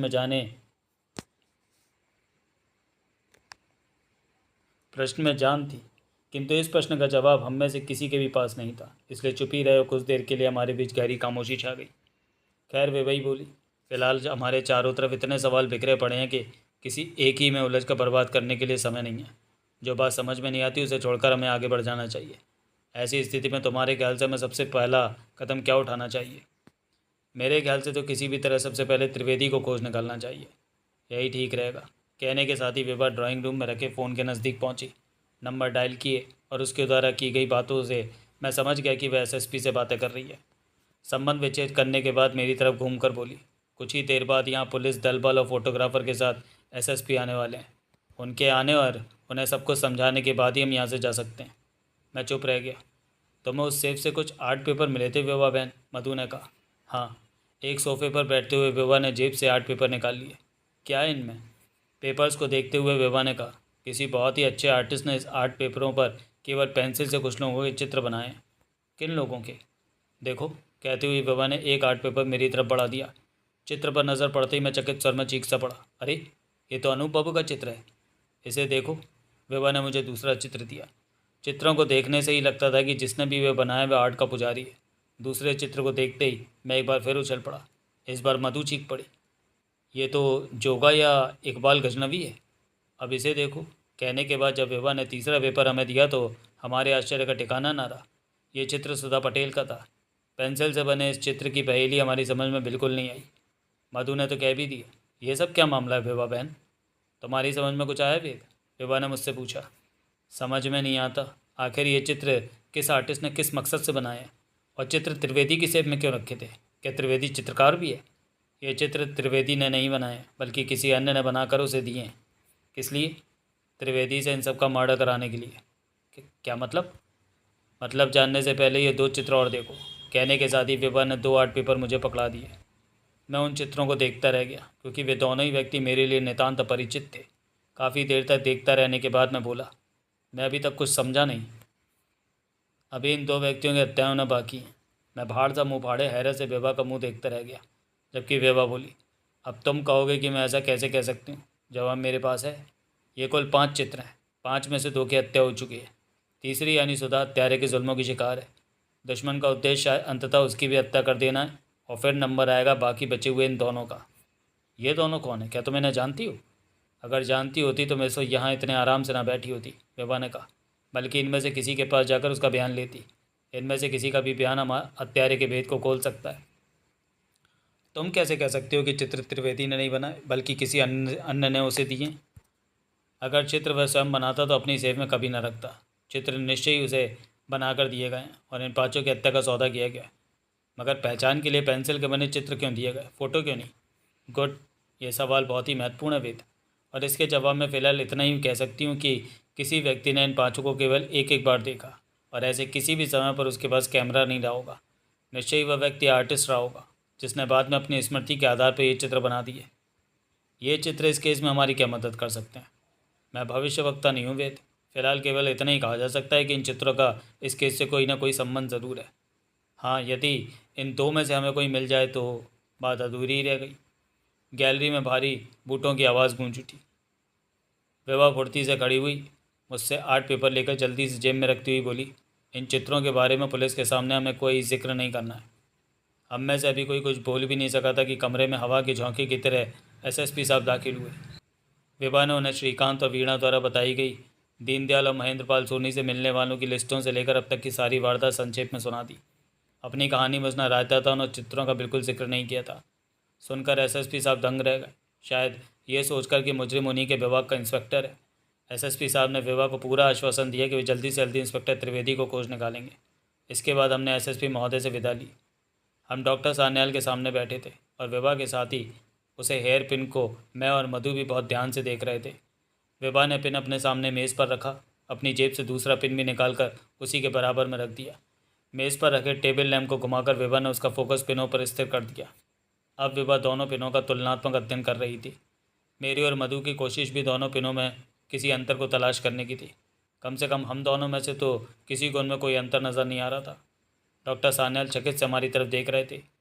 बकवास, एकाएक विभा अपना पेन उठाकर जेब में रखती हुई बोली। मैंने उत्सुक होकर पूछा, क्या मतलब? ये पेन असली है, जिसे कथित जंगारू ने नकली कहा था। डॉक्टर सान्याल बोले, क्या मैं पूछ सकता हूँ बहुरानी कि आप क्या चेक कर रही थी? विभा ने संक्षेप में उन्हें बता दिया। तब कहीं जाकर डॉक्टर सान्याल के चेहरे से तरद्दुत के भाव दूर हुए। जाने क्या सोचकर विभा ने 5 चित्रों में से 2 अपरिचितों के चित्र डॉक्टर सान्याल को दिखाए और पूछा कि क्या वे इनमें से किसी को जानते हैं। चित्र देखने के बाद सान्याल ने इनकार में गर्दन हिला दी। विभा ने चित्र वापस जेब में रखे और फिर हम डॉक्टर सान्याल से विदा लेकर महेंद्रपाल सोनी के फ्लैट पर पहुंचे। फ्लैट में सोनी के साथ अभिक भी मौजूद था। उन्होंने कमरे की किसी वस्तु को नहीं छेड़ा था। विभा ने कमरे का निरीक्षण किया परंतु उसे कोई उल्लेखनीय सूत्र नहीं मिला। तब वह सोनी से बोली, हमने उस पेन को चेक किया है सोनी, जिससे जोगा या इकबाल की हत्या की गई थी। क्या रहा? उसने उत्सुकतापूर्वक पूछा। वो पेन असली था। सुनकर महेंद्रपाल सोनी का चेहरा पहले तो पीला पड़ गया, फिर बोला, इसका मतलब जंगारू को हर मामले में वहम हुआ है। वो मुझे कोई बिरजू समझता है और उस पेन को नकली। इस बीच विभा उसे बड़ी कड़ी दृष्टि से घूर रही थी। बोली, अभी ये पता लगाना बाकी है कि उस कथित जंगारू का कोई। इतना कहने के बाद वह रुकी। एक क्षण मात्र के लिए चेहरे पर ऐसे भाव उभरे जैसे किसी आहट को सुनने की चेष्टा कर रही हो, मगर अगले ही पल अपना वाक्य पूरा करती हुई बोली, अस्तित्व है भी या नहीं। आप मेरा यकीन क्यों नहीं करती बहुरानी? मैं कसम खाकर कह सकता हूँ कि महेंद्रपाल सोनी गिड़गिड़ाता हुआ से कहते ही चला जा रहा था, जबकि मैं, मधु और अबिक हैरत अंगेज नज़रों से विभा को देख रहे थे। उस विभा को जो सोनी का एक भी लफ्ज़ नहीं सुन रही थी। उसका एक हाथ गाउन की जेब में था और दबे पाँव कमरे की एक बंद खिड़की की तरफ बढ़ रही थी। खिड़की के नज़दीक पहुंचकर उसने जल्दी से चटकनी गिराई, झटके से खिड़की खोली, जेब के अंदर वाला हाथ निकाला। उसमें रिवॉल्वर था और खिड़की खोलते ही हमें खिड़की के दूसरी तरफ छाया सी नजर आई, जो केवल एक क्षण के लिए छलक दिखाकर गायब हो गई थी। विभा का रिवॉल्वर वाला हाथ खिड़की के दूसरी तरफ लगी जाली से टकराया। वो छत पर गया। वेद, कम ऑन! चीखने के साथ ही विभा हाथ में रिवॉल्वर लिए कमरे में दरवाजे की तरफ दौड़ी। मैं और अभिक भी पागलों की तरह उसके पीछे भागे। वो बेतहाशा भागती हुई गैलरी को पार करके सीढ़ियों की तरफ जा रही थी। उसके पीछे भागते समय अचानक ही मुझे विभा के गर्भवती होने का ख्याल आया और फिर मैं ये सोचकर काँप उठा कि विभा बहुत तेज़ी से दौड़कर जीना चढ़ने वाली है। इसी भयानक आशंका में फंसा मैं चीख पड़ा, नहीं विभा, तुम जीना मत चढ़ना, प्लीज़ रुक जाओ। परंतु उसने मेरी एक न सुनी। आंधी तूफान की तरह सीढ़ियाँ चढ़ती ही चली गई और उसके पीछे मैं और अभिक भी। छत पर पहुँचते ही हमने विभा को एक साय का पीछा करते देखा। साय के पैरों में मिलिट्री वाले कपड़े के बूट, काई रंग का ओवरकोट, खाकी पतलून, गले में मफलर और सिर पर चिड़िया के पंखों वाली टोपी थी।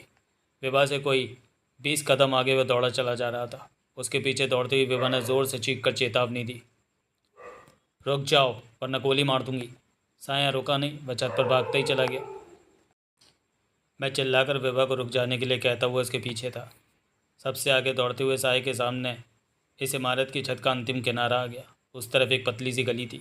गली के दूसरी तरफ इस इमारत से एक मंजिल कम इमारत की छत। साया बेहिचक गली के पार वाली छत पर कूद पड़ा। इस शंका ने मेरे पैरों में तूफानी गति बढ़ दी कि कहीं विभा भी जोश में उसके पीछे गली के पार वाली छत पर न कूद पड़े। और सच है कि अगर मैं 1 मिनट के लिए भी चूक जाता तो विभा कूद ही चुकी थी। मैंने उसे जकड़ लिया, चीखा, विभा, ये क्या बेवकूफ़ी है? पागल हो गई हो क्या? मुझे छोड़ दो वेद, मुझे छोड़ दो। चीखती हुई विभा कसमसा उठी। भगवान के लिए विभा, भगवान के लिए रुक जाओ। मैंने उसे छोड़ा नहीं और तब तक गली के पार वाली छत पर कूदा हुआ चिंगारू, हाँ, मैं अब उसे चिंगारू ही लिखूंगा, गायब हो चुका था। अब एक हमारे समीप ही खड़ा हाँफ रहा था। हाफ में और विभा भी रहे थे। मैंने विभा को छोड़ दिया। झुंझलाई सी विभा कह उठी, उफ वेद, वो निकल गया। निकल गया तो निकल जाने दो, मैंने दृढ़तापूर्वक कहा। अगर वो पकड़ा जाता तो इस पहेलीनुमा केस की बहुत सी गुत्थियाँ सुलझ सकती थीं।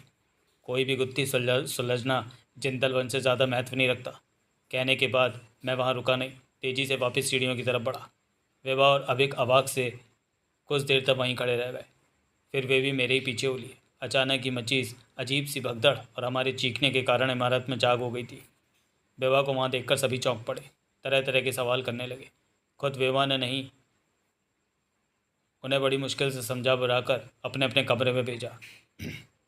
जब विभा ने महेंद्रपाल सोनी को बताया कि वह व्यक्ति चिंगारू था तो भय सोनी के चेहरे पर हवाइयाँ उड़ने लगीं। अभिक ने पूछा, हम सब यहीं थे बहुरानी? हम में से किसी को इल्म नहीं हुआ कि उस बंद खिड़की के पास कोई है? फिर आप? बातों के दौरान अचानक ही मैंने बंद खिड़की को उस तरफ से हल्की सी आहट सुनी। उसी आहट ने मेरा ध्यान आकर्षित किया। मैंने सोचा था कि झटके से खिड़की खोलते ही उसे कवर कर लूँगी, परंतु खिड़की पर लगी जाली ने मेरे इरादे पर पानी फेर दिया। मैं नहीं जानती थी कि खिड़की जाली से ढकी है। वह रेन वाटर पाइप पर लटका मारी बातें सुन रहा था। खिड़की के खुलते ही पाइप पर चढ़ता हुआ छत पर पहुंच गया। क्या आपको चिंगारू के अस्तित्व पर अब भी यकीन नहीं आया बहुरानी? सोनी ने पूछा। अस्तित्व पर यकीन न करने जैसी तो कोई वजह ही नहीं रह गई है। भगवान का लाख लाख शुक्र है, लेकिन इसका मतलब तो ये भी हुआ बहुरानी कि उसके दिमाग में बैठे वहम अभी तक बरकरार हैं और वो मेरी फिराक में, मेरे आसपास ही मंडरा रहा है। मुझे बचाइए बहुरानी। लगता है कि अगर इस बार उसे मौका मिल गया तो वो मुझे जान से मार डालेगा। फिक्र मत करो, अभी 24 घंटे तुम्हारे साथ रहेगा।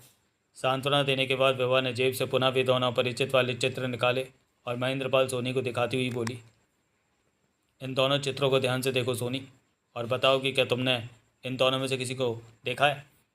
अरे, उनमें से एक को देखते ही सोनी के उठा, ये तो जगमोहन है। कौन जगमोहन? विभा ने अधीरतापूर्वक पूछा। मेरा दोस्त। ओह, क्या तुम उसी जगमोहन की बात करो जो शंकर स्ट्रीट पर रहता है और जिसके यहाँ तुम उस शाम दोस्तों के साथ पी रहे थे, जिस साथ यहाँ जोगा या इकबाल गजनवी की लाश मिली? हाँ बहुरानी, ये उसी जगमोहन का चित्र है। गुड। विभा की आंखें चमकने लगी। तुम इसी वक्त हमें लेकर जगमोहन के यहाँ चलोगे? हमें उससे मिलना है, लेकिन पहले ज़रा ध्यान से इस दूसरे चित्र को भी देखो। ये किसका है? इसे मैं नहीं पहचानता। कोई बात नहीं, आओ, हमें इसी समय जगमोहन के यहाँ चलना है। कहने के साथ ही विभा ने आर्ट पेपर जेब में रख लिए। मैं, अभिक और मधु भी इस वक्त बहुत आशावान और उत्सुक नजर आ रहे थे। शीघ्र ही हम सब उसके घर पहुंच गए। 150 गज में बना जगमोहन का घर एक मंजिला छोटा किंतु सुंदर था। कई बार कॉल बेल दबाने पर दरवाज़ा खुला। खोलने वाली आरती नामक जगमोहन की पत्नी थी। विभा को अपने दरवाजे पर देखते हुए चौंक पड़ी। बौखलाकर एकदम रास्ता छोड़ती हुई बोली, बहू रानी, आप हमारे यहाँ आइए, हमें जगमोहन से मिलना है आरती बहन। अंदर दाखिल होती हुई विभा ने कहा। खुद को नियंत्रित करके आरती ने कहा, वे तो घर पर नहीं है बहू रानी। हम सब निराशा में डूब गए, जबकि विभा ने पूछा, कहाँ गए हैं? आज सुबह ही जिंदलपुरम से कहीं बाहर गए हैं, बताकर नहीं गए कि कहाँ जा रहे हैं। आपने पूछा था? जी हाँ, कहने लगे कि वो एक गुप्त और ज़रूरी काम से जा रहे हैं, 2-4 दिन में लौट आएंगे। लेकिन बात क्या है बहू रानी, आप उन्हें क्यों पूछ रही हैं? कोई विशेष बात नहीं है। दरअसल फैक्ट्री के अंदर जगमोहन के विभाग में चोरी हो गई है। चोर पकड़ा भी जा चुका है। जगमोहन को सिर्फ शिनाख्त करनी है। ओह! आरती के चेहरे पर छाए चिंता के ढेर से भाव संतुष्टि के भाव में बदल गए। विभा ने जेब से बाकी बचे हुए एक अपरिचित का चित्र निकाला। आरती को दिखाती हुई बोली, ये उस चोर का चित्र है। क्या तुमने इसे कभी कहीं देखा है आरती बहन? चित्र देखने के बाद आरती ने इनकार कर दिया। कोई बात नहीं, विभा ने कहा। क्या इस घर में जगमोहन का कोई प्राइवेट कमरा था? हमारा मतलब किसी ऐसे कमरे से है जहाँ जगमोहन अध्ययन आदि के लिए ज़्यादातर अकेला रहता हो। जी हाँ, उनकी छोटी सी लाइब्रेरी है। क्या हम उसे देख सकते हैं? आइए, कहकर आरती हमें बेडरूम में से गुजार कर लाइब्रेरी में ले गई। बेडरूम में पड़े पलंग पर हमने करीब 2 साल के बच्चे को गहरी निंद्रा में सोए देखा। साइड ड्रॉज पर पति पत्नी का एक फ़ोटो रखा था। फ़ोटो आर्ट पेपर पर बने चित्र से 90% मिलता था। आरती ने जिस कमरे को लाइब्रेरी कहा था वह काफ़ी छोटा था। बीचों बीच एक रीडिंग टेबल और एक कुर्सी पड़ी थी। मेज़ पर बहुत सी किताबें बिखरी पड़ी थी और एक तरफ टेबल लैंप रखा था। मेज़ पर एक गुलदस्ता भी रखा था जिसमें टहनी समेत एक गुलाब का फूल मुस्कुरा रहा था। विभा की दृष्टि गुलाब के उसी फूल पर अटक कर रह गई। बोली, ये गुलाब का फूल यहाँ क्यों लगा है? जी, उन्हें गुलाब बहुत पसंद है बहू। आरती ने बताया। मकान के पिछले भागों में उन्होंने एक छोटा सा बगीचा बना रखा है। वहाँ तरह तरह के गुलाब के पौधे लगे। बगीचे की देखभाल वे खुद ही किया करते हैं और उनकी तरफ से मुझे प्रति सुबह इस गुलदस्ते में ताज़ा गुलाब लगाने के निर्देश है। ओह, कहती हुई विभा ने अर्थपूर्ण दृष्टि से मेरी तरफ देखा। मैं भी वही सोच रहा था जो शायद विभा सोच रही थी, ये कि क्या जगमोहन का भी सुधा पटेल में कोई संबंध है। परंतु इस बारे में यहाँ बातें करने का कोई माहौल नहीं था। विभा कमरे की दीवारों के सहारे खड़ी पारदर्शी शीशेदार सेफ़ों को देखने लगी। प्रत्येक सेफ में सलीके से किताबें रखी हुई थीं। विभा मेज़ की तरफ बढ़ी, दराज़ें खोल खोल कर तलाशी लेने लगी। एक दराज में उसे चाबियों का गुच्छा मिला। फिर उसी गुच्छे की मदद से वह प्रत्येक सेफ को खोल खोल कर देखने लगी। बीच बीच में से किताबें निकालकर उनके 2-4 पृष्ठ भी पढ़ लेती थी। इस प्रकार लाइब्रेरी की तलाशी लेने में उसे पूरे 45 मिनट लगे। 45 मिनट बाद आरती के नज़दीक पहुंचकर उसने सवाल किया, क्या आप किसी सुधा पटेल नाम की लड़की को जानती हैं? जी नहीं। याद कीजिए, कभी ये नाम आपने जगमोहन के मुंह से सुना हो? जब आरती ने इससे भी इनकार कर दिया तो विभा ने कहा, हमारे ख्याल से तुम्हारी शादी हुए 3 या 4 साल के करीब हुए। क्या हमारा अनुमान गलत है? आप ठीक सोच रही हैं बहू रानी, 3.25 साल हुए हैं। क्या आप बता सकती हैं कि उससे पहले जगमोहन कहाँ रहते थे और क्या करते थे? जी हाँ, वे अपने पिता के साथ मैनपुरी में रहते थे और पढ़ते थे। अपने माता पिता की अकेली ही संतान है। माँ जी इनके बचपन में ही स्वर्ग सिधार चुकी थी और पिता भी इनके जवान होने तक। यानी ये सब कुछ जगमोहन ने तुम्हें बताया? जी हाँ। ठीक है, खैर जगमोहन के आते ही उसे हमारे पास भेजना है। कहने के बाद हमने आरती से विदा ली।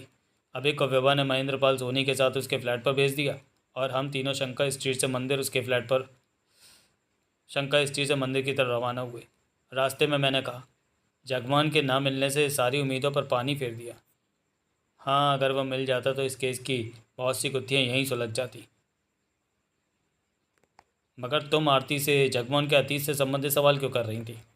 यह जानने के लिए कि जगमोहन ने आरती को अपने अतीत के बारे में सब कुछ सच सच बता रखा है या झूठ बोल रखा है। और मैं इस नतीजे पर पहुंची हूँ कि आरती को अपने पति के वास्तविक अतीत का एक ज़र्रा भी नहीं पता है। क्या मतलब? सुधा पटेल के संबंध आरती के पति से भी थे। ऐसा तो तुम शायद उस गुलाब के फूल की वजह से कह रही हो, लेकिन यह बार बार तुम उसे आरती का पति क्यों कह रही हो? सीधे उसका नाम ही क्यों नहीं लेती? उसका नाम जगमोहन नहीं है। फिर? बिरजू है। बिरजू? मैं उछल पड़ा।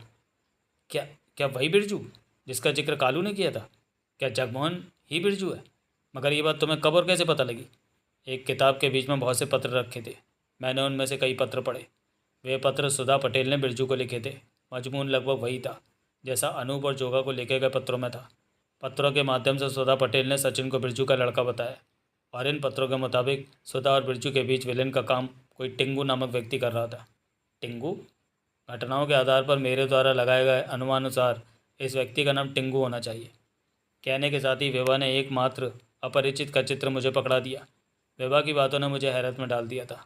कुछ देर तक तो किम कर्तव्य विमूढ़ सकड़ा उस चित्र को देखता रहा, फिर बोला, मेरी समझ में तो कुछ नहीं आ रहा है विभा। आखिर तुम क्या किस आधार पर कह रही हो? सदा पटेल ने तो दिमागी घुमा कर रख दिया है। ये 5 चित्र और इनमें से 4 के कैरेक्टर मुझे अपनी पुरानी थ्योरी पर लौटने के लिए विवश कर रहे हैं। कौन सी थ्योरी? इन 5 में से अभी तक हम 4 को जानते हैं और इन 4 में से 3 अपना नाम बदल कर रह रहे होते हैं, जोगा, सुधा पटेल और जगमोहन। ज़रा सोचो वेद, कोई व्यक्ति अपना नाम कब बदलता है? तभी ना जब वह अपना अतीत वर्तमान से छुपाए रखना चाहता हो। और कोई व्यक्ति अतीत को छुपाता कब है?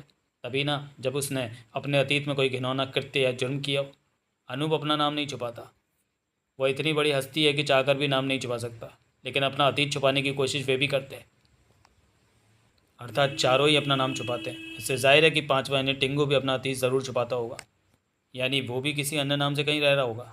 लगता तो यही है कि 5 के चित्र एक ही स्थान पर मिलने का मतलब है कि वह घिनौना कृत्य या जुर्म इन 5 ने मिलकर एक साथ किया है, जिसे ये छुपाना चाहते हैं। चित्रों का त्रिवेदी के यहाँ से मिलना जाहिर करता है कि वह घिनौना कृत्य या जुर्म त्रिवेदी से मिलना जाहिर करता है कि वह घिनौना कृत्य त्रिवेदी से कोई ना कोई संबंध ज़रूर रखता है।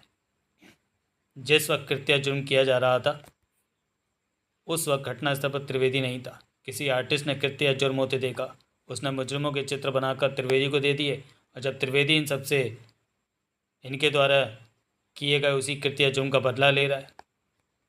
लेकिन ये सुधा पटेल का क्या चक्कर है? यह अनूप, जोगा और बिरजू को एक ही मजमून के प्रेम पत्र क्यों लिखती है? हर एक से सचिन को उसका बेटा क्यों कहती है? विलेन के रूप में एक दूसरे के नाम प्रयोग करती है। मेरे ख्याल से उसने ऐसे ही पत्र टिंगू को भी लिखे होंगे। लेकिन क्यों? इस सवाल का जवाब तलाशना उतना आसान नहीं है वे, जितना तुम समझ रहे हो। विभा ने कहा, इस केस की गुत्थियों को खोलने वाले अब केवल 5 ही व्यक्ति बाकी बचे हैं। त्रिवेदी, सुधा पटेल, जगमोहन, टिंगू और वो आर्टिस्ट जिसने ये चित्र बनाए। फिलहाल ये सभी हमसे दूर है। इस सारे मामले में चिंगारू कहाँ फिक्स होता है? फिलहाल तो मुझे शक है कि वो टिंगू है। चिंगारू? टिंगू? मुमकिन है कि वो अपने अतीत के साथियों की हत्याओं के सिलसिले ने उसे बौखला दिया हो और चिंगारू के रूप में वह हत्यारे का पता लगाने की कोशिश कर रहा हो। मगर महेंद्र पाल सोनी से तो वह सिर्फ पिन की बात करता है। मेरे ख्याल से इस केस में दिलचस्पी लेने का उसका कुछ और ही उद्देश्य है। पिन का जिक्र तो वह केवल खुद को और अपने असली मकसद को छुपाने के लिए करता है। खैर, कल मैं त्रिवेदी के अतीत का पता लगाने की कोशिश करूँगी। शायद उसका अतीत इस केस पर कुछ रोशनी डाल सके। अब शायद हमें इस केस के बारे में इतनी बारीकी से कुछ भी सोचने की ज़रूरत नहीं है, मैं बोला। हत्यारा इंस्पेक्टर त्रिवेदी है और गिरफ्तार होने के बाद उसे सब कुछ उगलना ही होगा, बशर्ते कि वह गिरफ्तार हो। मैं चुप रह गया, शायद इसलिए कि विवाह की इस वक्त की थ्योरी से मैं सहमत था। सहमत होने के बावजूद भी मैं ये नहीं सोच पा रहा था कि जोगा, सुधा, जगमोहन और टिंगू जैसे स्तरहीन लोगों से अनूप का क्या संबंध रहा होगा। अनूप जैसे हस्ती के व्यक्ति ने कोई जुर्म क्यों किया होगा? मेरी सोचों को एक हल्के से झटके ने तोड़ा। दिमाग को भी झटका सा लगा और मैंने देखा कि कार मंदिर के पोर्च में खड़ी है। हम बाहर निकले। विभा भी कार में रखा रायतादान निकाल कर बाहर निकल आई। हॉल में पहुंचने तक रायतादान हाथ में होने की वजह से विभा ने उस ऑफिस बनाए गए कमरे की चाबी मुझे दे दी। मैं समझ गया कि हाथ गिरा होने की वजह से विभा का संकेत है कि ऑफिस का ताला मैं खोलूँ, और नज़दीक पहुंचकर मैं अभी ताले पर झुका ही था कि विभा लगभग चीख पड़ी, ठहरो वेद। मैं ठिठका, चौंक कर उसकी तरफ देखने लगा। मधु भी अवाक सी विभा की तरफ देख रही थी, जबकि विभा की दृष्टि ताले के ठीक नीचे बंद दरवाजे के पास ही फर्श पर पड़ी कागज़ की बिंदी पर स्थिर थी। यह कागज़ की बिंदी वैसी और उतनी ही बड़ी थी जैसी पंच मशीन से कागज़ में छेद करने पर बन जाती है। उसे देखते ही विभा की आंखें चमक उठी, बड़बड़ाई, इसका मतलब हत्यारा यहाँ तक भी पहुँच गया। क्या मतलब? बरबसी लगभग एक साथ हम दोनों के मुंह से निकल गया। चाबी दो, कहते हुए विभा ने रायतादान मुझे पकड़ा दिया। मैं किम कर्तव्य विमूढ़ सा खड़ा रह गया। कुछ भी हो, कुछ भी तो समझ में नहीं आ रहा था मेरी। वैसी ही अवस्था मधु की भी थी। जबकि विभा ने रायतादान मुझे पकड़ाकर चाबी स्वयं ले ली। सबसे पहले उसने ताले को अच्छी तरह चेक किया। हमारे दिल धड़क रहे थे। यह तो समझ में आ रहा था कि कोई ना कोई बात है, किंतु दिमाग जाम सा होकर रह गया। दिल बुरी तरह धक धक कर रहे थे। आखिर मैंने पूछ ही लिया, बात क्या है विभा? देखते रहो। विभा ने बहुत सावधानी से ताला खोलकर एक तरफ रख दिया। फिर पूरी सावधानी के साथ सरकाकर उसने कुंडा खोला। हमसे बोली, दरवाजे से दूर हट जाओ। सस्पेंस में फंसे हम दूर हट गए। विभा सीधी खड़ी हो गई और फिर बहुत ही तेज़ी से उसने दरवाजे पर ठोकर मारी। भड़ाक की एक ज़ोरदार आवाज़ के साथ दरवाज़ा खुल गया और उसके खुलते ही मधु के कान से चीख निकल गई। विभा फुर्ती से उछलकर पीछे हटी। दरवाज़ा खोलते ही एक साथ ढेर सारे बिच्छू चौखट के ऊपरी भाग से टप टप करते हुए फर्श पर गिरे थे और इस वक्त वे फर्श पर गिजबिजाते हुए इधर उधर भाग रहे थे। मधु उन्हें ही देखकर चीखी थी और उन खतरनाक तथा जहरीले काले बिच्छुओं को देखकर मैं पसीने पसीने हो गया। इन्हें कुचलो वेद, कहती हुई विभा ने अपने नज़दीक पहुंचे एक बिच्छू को सैंडल से कुचल दिया। आगे बढ़कर मैंने शीघ्रता से एक बिच्छू को कुचला। दरवाज़ा खुलने की ज़ोरदार आवाज़ के कारण बहुत से सेवक वहाँ पहुँच गए थे। वे भी आगे बढ़ बढ़कर बिच्छुओं को कुचलने लगे। 5 मिनट बाद ही फर्श पर 15 के करीब बिच्छू कुचले पड़े थे। उन्हें देखकर सभी हैरत में थे और जानना चाहते थे कि बिच्छू वहाँ कहाँ से आए, जबकि विभा ने सेवकों से ऊंची आवाज़ में पूछा कि उसकी अनुपस्थिति में कमरा किसने खोला था। सब चुप, चेहरे पीले पड़ गए। विभा ने अगला सवाल किया, किसी ने किसी को यहाँ आते देखा हो? सेवक एक दूसरे का मुंह ताकते रहे। इसका मतलब हमारे सवालों का जवाब किसी के पास नहीं है, और इसका मतलब ये भी है कि आप लोग लापरवाह होते जा रहे हैं। किसी ने यहाँ तक आकर कमरा खोला और आप में से किसी को कुछ पता ही नहीं है। हम भविष्य में इस तरह की लापरवाही बर्दाश्त नहीं करेंगे। खैर, यह कूड़ा यहाँ से हटा दिया जाए। कई सेवक एक साथ आगे बढ़ाए। फर्श मिनटों में साफ़ हो गया। मैंने पूछा, यह सब क्या चक्कर था विभा? आओ मैं तुम्हें दिखाती हूँ, कहती हुई विभा कमरे में दाखिल हो गई। उसके पीछे हम भी। कमरे के अंदर पहुँचते हुए दरवाजे की तरफ घूम कर बोली, इधर देखो। हमने देखा, ऊपर वाली चौखट के करीब कपड़े की एक पोटली लटक रही थी। उसका मुंह खुला हुआ था और नीचे की तरफ था। पोटली के मुंह पर नेफा बंधा हुआ था। नेफे में बड़ी मजबूत डोरी का एक सिरा दाएं कबाड़ों में बंधा हुआ था, दूसरा बाएं में। अभी हम उस पोटली को देख ही रहे थे कि विभा बोली, पोटली में बिच्छू थे। इसे काफ़ी कारीगरी से यहाँ फिक्स किया गया। इस तरह की दरवाज़ा बंद होने तक पोटली का मुंह बंद रहे। दरवाज़ा खुलते ही डोरी केवाड़ों के साथ खींचनी थी और डोरी के खींचते ही पोटली का मुंह खुलना था। सारे बिच्छू दरवाज़ा खोलने वाले के ऊपर। मगर तुम्हें कैसे पता लग गया कि दरवाज़ा खुला है? कागज़ की वो बिंदी मैं कुंडे और किवाड़ के बीच फंसा कर गई थी।